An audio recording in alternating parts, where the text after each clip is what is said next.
Assalamualaikum warahmatullahi wabarakatuh. Pada materi berikut ini kita sebenarnya ingin membahas bahwa idofah yang sudah kita pelajari pada minggu kemarin itu tidak hanya sebatas idofah yang menghubungkan satu kata dengan kata yang lain.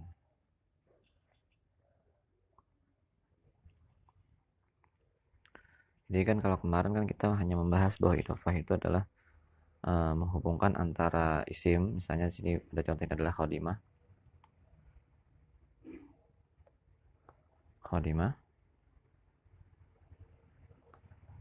dengan zaujah. Nah ini kan cuma dua kata saja, yaitu khodimah dengan zaujah digabung menjadi khodimatuz zaujah. Hubungan ini kita menyebutnya sebagai idofah, yaitu dimana khodimah itu sebagai mudhaf dan zaujah itu sebagai mudhaf ilaih.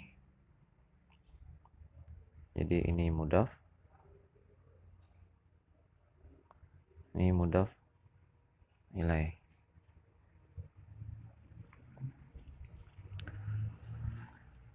Nah, pada soal yang kedua itu juga sama seperti yang pertama dan sama seperti yang sudah kita pelajari. Nah, jadi di sini zakaul khodimati atau fatanatul khodimati. Nah, ingat bahwa dalam aturan mudhaf dan mudhaf ilaih itu bahwa si mudhaf itu harus tidak boleh beralif lam. Jadi mudhaf tidak boleh beralif lam.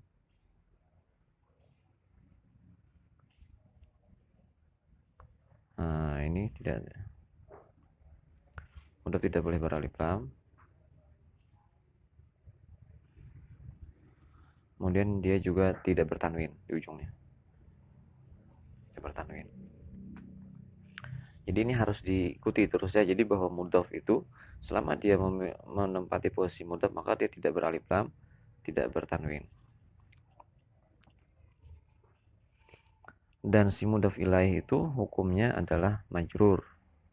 Nah ini majrur, ini wajib ini ya, perhatikan.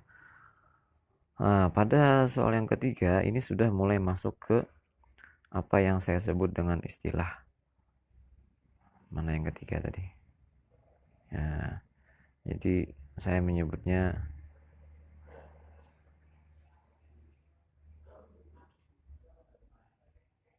multi level idofah.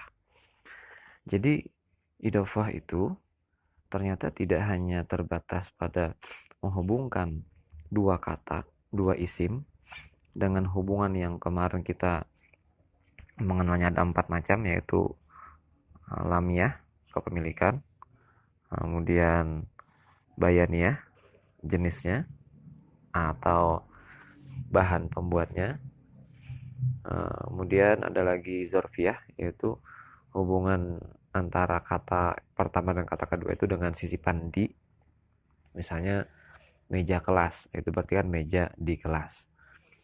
Atau apa lagi,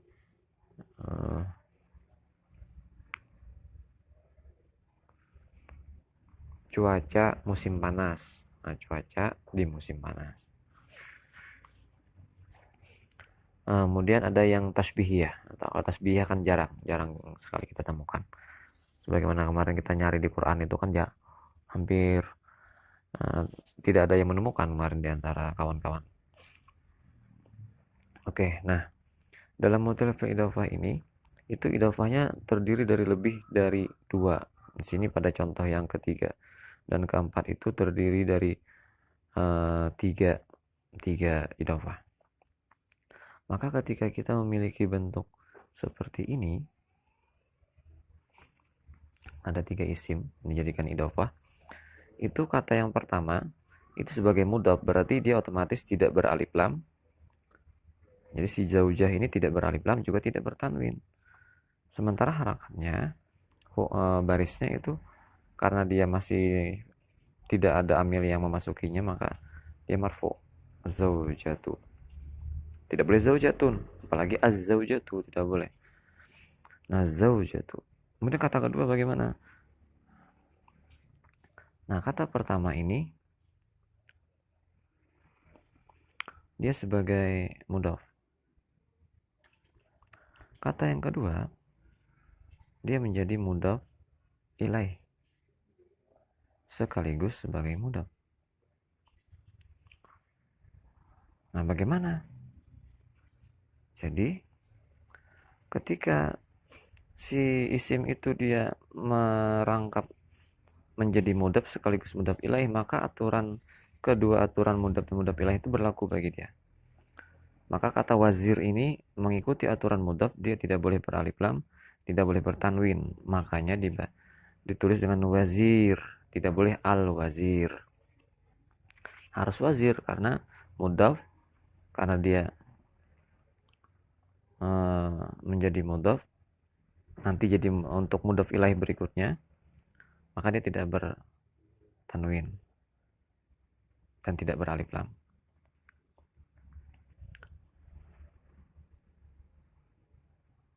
Jadi ini mudhaf ilaih, berarti hukumnya si wazir ini apa? Hukumnya berarti majrur, waziri. Nah, karena dia juga menjadi mudhaf untuk kata berikutnya yaitu at-tarbiyah, maka si wazir tadi tidak beralif lam, juga tidak bertanwin, jadi tidak dibaca wa zaujatu wazirin, tidak boleh. Hanya zaujatu waziri. Jadi ketika ada lebih dari dua idhofah, dua isim dalam struktur idhofah itu, maka kata yang kedua dia jabatannya dua, jadi mudhaf sekaligus mudhaf ilaih. Dia menjadi mudhaf ilaih bagi kata pertama si zaujah. Jadi si wazir ini menjadi mudhaf ilaih bagi kata pertama zaujah. Dan dia juga si wazir ini menjadi mudhaf lagi bagi kata berikutnya yaitu at-tarbiyah. Sementara tarbiyah ini menjadi mudhaf ilaih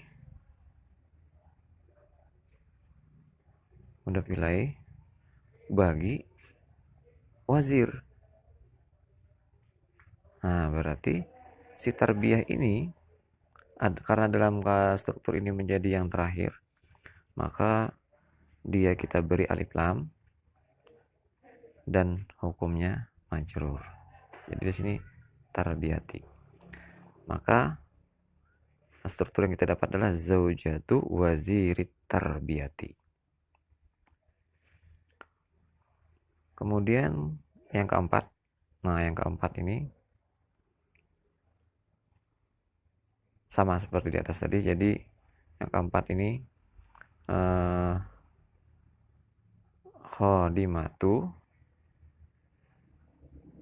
zaujati al-waziri.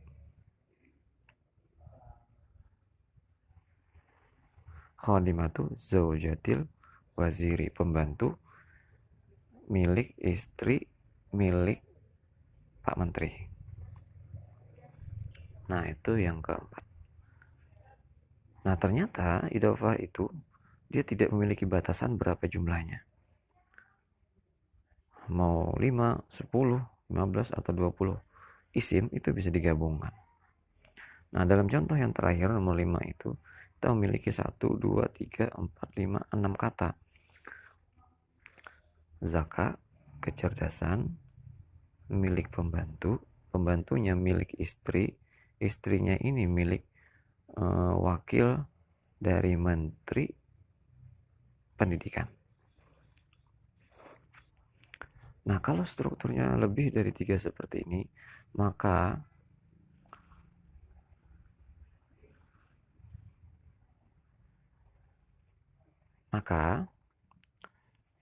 kata yang pertama sebagai mudhaf yang pertama itu marfu, zakau. Tetapi yang kedua, ketiga, keempat, kelima dan seterusnya itu sama seperti contoh nomor 3 tadi dan nomor 4. Jadi khadimahnya tidak beralif lam, tidak bertanwin, dan hukumnya majrur. zaka'u khadimati. Kemudian kata yang ketiga itu sama seperti kata yang kedua, zaujati. Karena dia menjadi mudhaf sekaligus mudhaf ilaih, si mudhaf tidak beralif lam, tidak bertanwin, mudhaf ilaihnya berhukum majrur. Nah, jadi zaujati. Dan yang terakhir, belum terakhir nih, naibi sama seperti yang kedua, jadi patokannya itu selalu yang kedua. Patokannya itu untuk kata-kata berikutnya adalah yang kedua, bentuknya sama. Jadi naibi wazirit tarbiyati. Kata yang terakhir, si tarbiyah ini, apakah dia beralif lam atau dia bertanwin?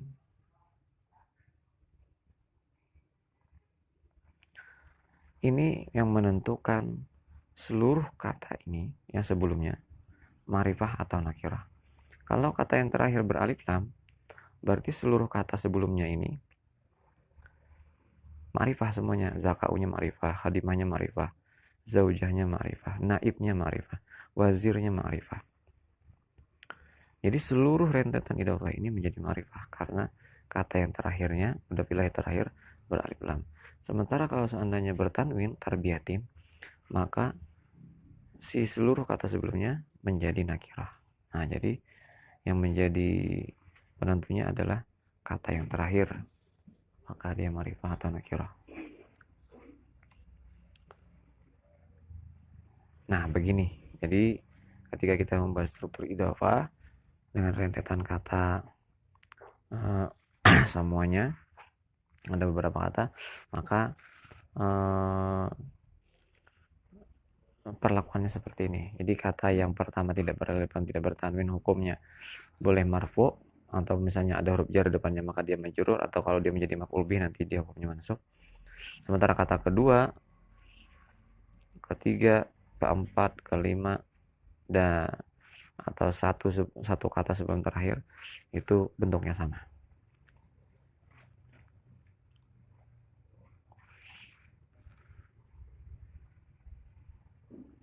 Bagaimana kita mengukur bahwa struktur idhofah yang kita buat itu benar? Nah, kita bisa potong-potong di antara 6 kata ini. Misal kita potong dari kata terakhir, wazirut tarbiyah. Kalau kita tutup, misal bagaimana ya?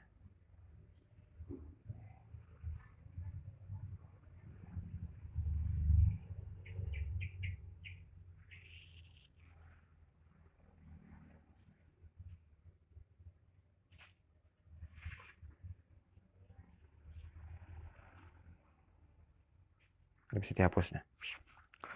Oke, misalnya kita ambil kata yang terakhir, wazirut tarbiyah. Artinya kan menteri pendidikan. Nah, bisa kan diterjemahkan, dipahami. Kemudian kita potong lagi, misalnya diambil dua tengah ini.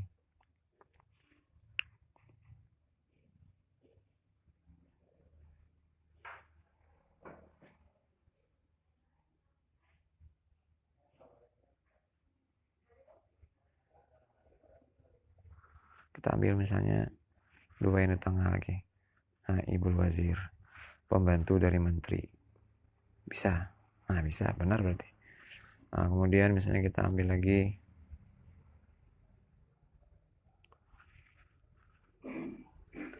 zaujatun naib, istri wakil. Juga bisa dipahami. Kita ambil lagi khadimatuz zaujah, pembantu dari istri. Bisa juga. Zaka'u khadimah. Kecerdasan milik pembantu. Nah, ketika dipotong-potong seperti ini per dua kata, seperti ini maknanya masih logis, masih bisa dipahami, dan masih sejalur dengan makna keseluruhan, berarti struktur idhofahnya itu benar, di patokannya itu. Oke, bisa dipaham? Nah, untuk bisa memahami seluruh, membuktikan bahwa kita sudah paham atau belum, kita latihan lagi.